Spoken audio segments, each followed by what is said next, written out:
ce qui me condamnait. Tout le bien que j'ai fait, Dieu le garde.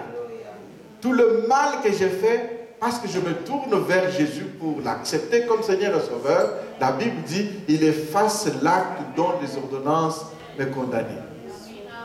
Ce qui veut dire, frères et sœurs, que Dieu maintenant, dans ces tiroirs là-haut dans les cieux, il n'y a aucun dossier contre moi. C'est pourquoi nous avons la conscience apaisée. Il n'y a plus rien de gardé contre nous. Ça, c'est le bénéfice de la résurrection de Jésus. En lui, nous avons la rémission de péché selon la richesse de sa grâce. Nous ne le méritons pas. Je ne le mérite pas. C'est la grâce de Dieu. La Bible déclare, frères et sœurs, cette grâce, Dieu l'a abondamment répandue sur nous par toute espèce de sagesse et d'intelligence. Il nous a fait connaître le mystère de sa volonté selon le bienveillant dessein qu'il a formé en lui-même. Et puis il a mis à exécution en Jésus-Christ. Verset 11. En lui, nous sommes devenus héritiers de Dieu. Ça veut dire que j'hérite de Dieu. On hérite des parents qui nous ont mis au monde. Lorsqu'ils ne seront plus là, avant même de partir, ils vont préparer l'héritage. Parce que si vous ne préparez pas cet héritage, il y aura beaucoup de complications après. Dieu dit, nous sommes maintenant héritiers de Dieu, parce qu'il nous a adoptés, que nous sommes devenus ses enfants. C'est normal qu'on va hériter de lui. Si on hérite d'un homme riche, ben nous sommes nous-mêmes aussi riches, n'est-ce pas? Nous sommes héritiers de Dieu, je possède les choses. C'est pour cela que nous devons nous occuper des affaires de notre Père.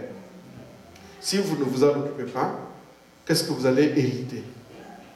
Il y en a qui ont dilapidé ou qui dilapident les affaires de leur Père. Quand le moment d'héritage viendra, il n'y aura plus rien parce que vous avez tout dilapidé. Mais lorsque vous prenez soin des affaires de votre Père, la maison de Dieu, c'est la maison de votre Père. Il faut en prendre soin.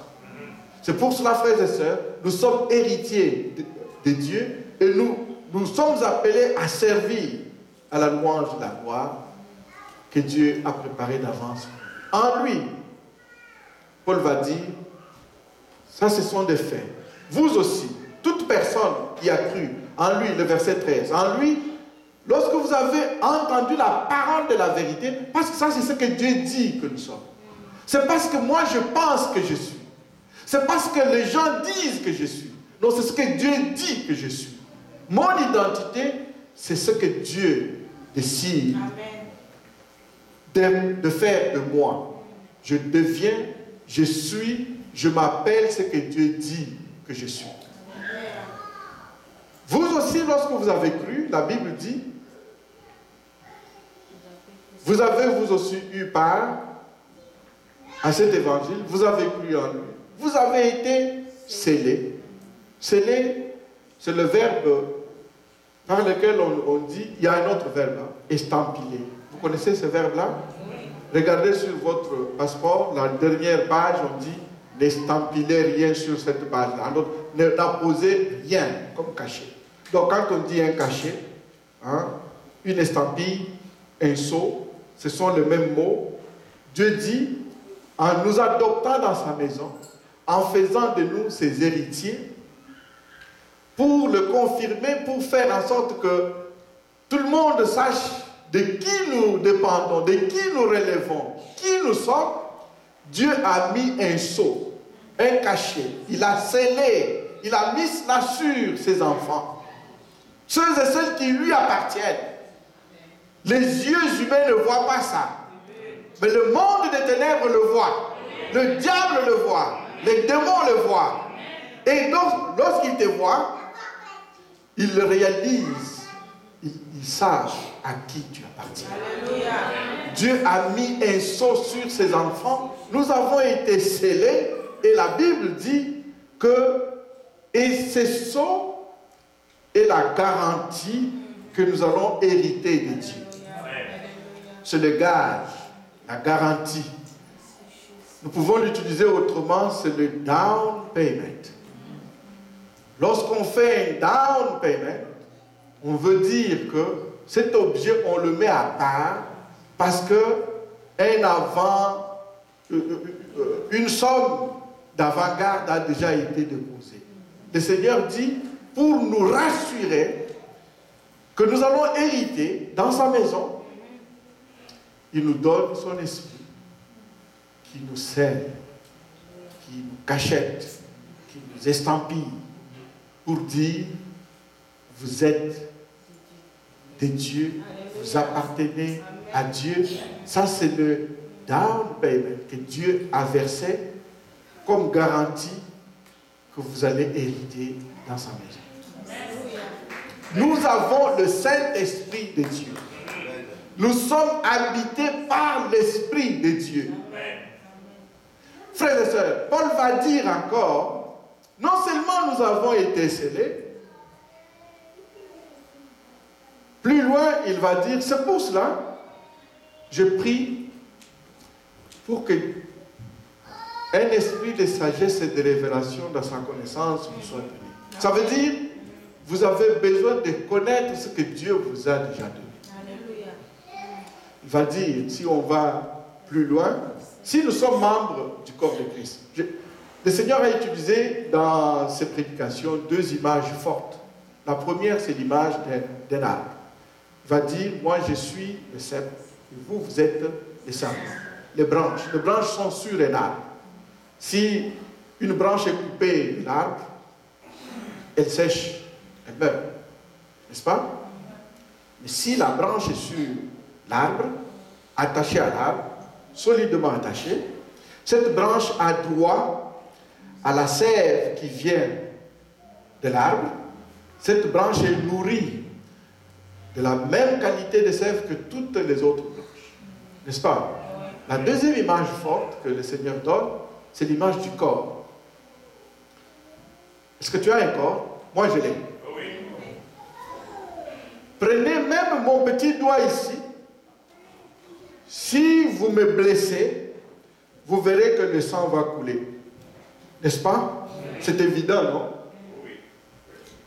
Ce sang est de la même qualité que le sang qui sortirait de mon nez ou de mon coude si vous me blessez là aussi. N'est-ce pas? Ça veut dire que chaque membre de mon corps bénéficie de l'apport sanguin de mon corps, de la même qualité.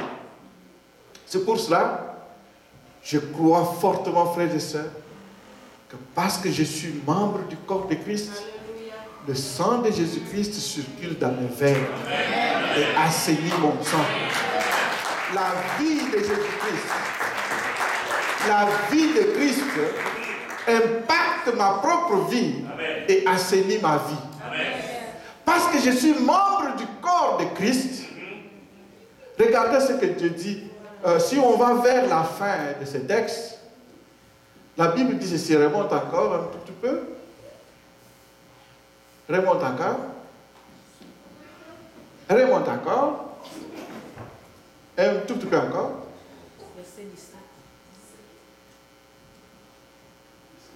S'il y a des choses que Paul voudrait que le chrétien sache, il a d'abord dit, je voudrais que vous compreniez trois choses. La première, que vous compreniez quelle est l'espérance qui s'attache à l'appel de Dieu. Parce que c'est quand nous oublions l'espérance qui s'attache à l'appel de Dieu que nous nous décourageons, que nous abandonnons la foi pour aller ailleurs, parce que nous oublions quelle est l'espérance qui s'attache à l'appel de Dieu. La deuxième chose que Paul recommande aux chrétiens de se rappeler, il dit, je voudrais aussi que vous sachiez quelle est la richesse de la gloire de l'héritage que Dieu réserve à son peuple. C'est-à-dire, quelle est la grandeur de l'héritage que Dieu réserve pour vous. Lorsque nous savons, nous prenons conscience que l'héritage est tellement important, c'est tellement énorme, nous ne pouvons pas nous décourager. La troisième chose, c'est le verset 19. Il dit, je prie pour que vous sachiez quel est envers nous qui croyons, quel est envers nous qui croyons l'infinie grandeur de sa puissance, laquelle se manifeste avec efficacité par la vertu de sa force. Paul dit, je veux que vous sachiez cela. Que vous sachiez quelle est l'infinie grandeur de la puissance de Dieu envers nous. Parce que lorsque je sais cela, frères et sœurs, je ne m'en prendrai même pas à un sorcier. Pourquoi? Parce qu'envers moi qui crois, il y a l'infinie grandeur de la puissance de Dieu, laquelle se manifeste tellement, elle est tellement efficace que les sorciers ne sont pas là. Le frère Mike disait tout à l'heure, il ne faut même pas en vouloir à ton oncle. Moi, je suis chanceux parce que mon oncle est dans l'église.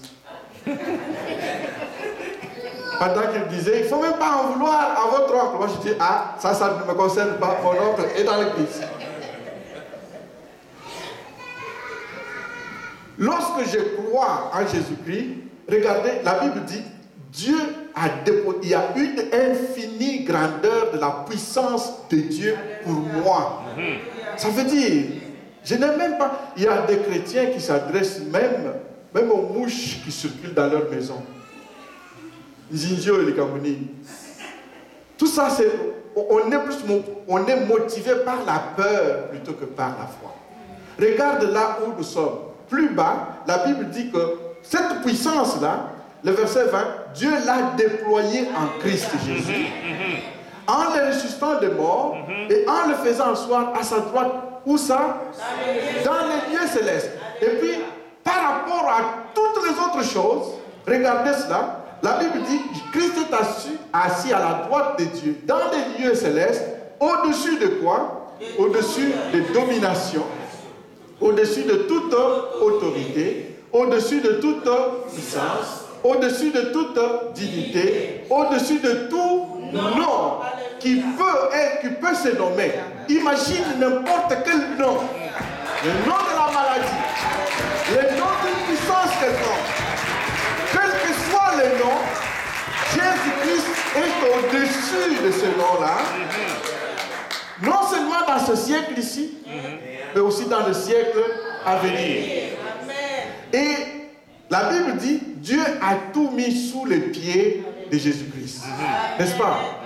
Or, 4 fois dans ce texte, où est-ce que moi je suis? En lui. Je suis en Jésus, n'est-ce pas? Lorsque Jésus est au-dessus de toute domination, ça veut dire que moi aussi je suis au-dessus de toute domination. Si Jésus est au-dessus de toute principauté, de tout nom qui peut être nommé, ça veut dire que moi aussi je suis au-dessus de tout cela. Regarde, frères et sœurs, les bienfaits, les bénéfices de la résurrection de Christ Jésus. Pourquoi avoir peur?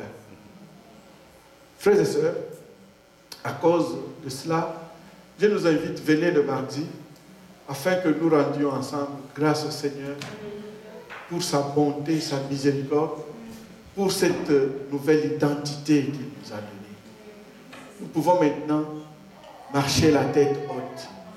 Ne courons pas de lieu en lieu à la recherche d'un tel prophète qui, si, oh, ce prophète-là, il te dit tout. Qu'est-ce qu'il va me dire que cette parole n'a pas dit? Maintenant, je ne peux pas marcher à la suite de quelqu'un pour dire un tel homme, une telle femme ou un tel... Non, c'est Jésus-Christ que je cherche. Amen. En lui, voilà ce que je suis. Lorsque je réalise ce que je suis en lui, je n'ai plus besoin de quelqu'un d'autre.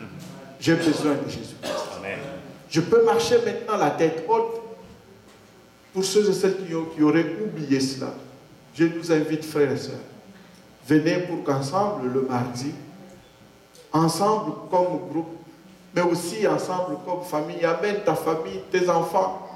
Venons tout simplement dire merci à Dieu parce que tout ce qu'il a fait pour nous, c'est vraiment énorme. Prions le Seigneur. Grand Dieu, merci de tout cœur, Seigneur, pour la rédemption à Jésus-Christ, ton Fils. Merci pour la vie éternelle. Merci pour l'héritage éternel.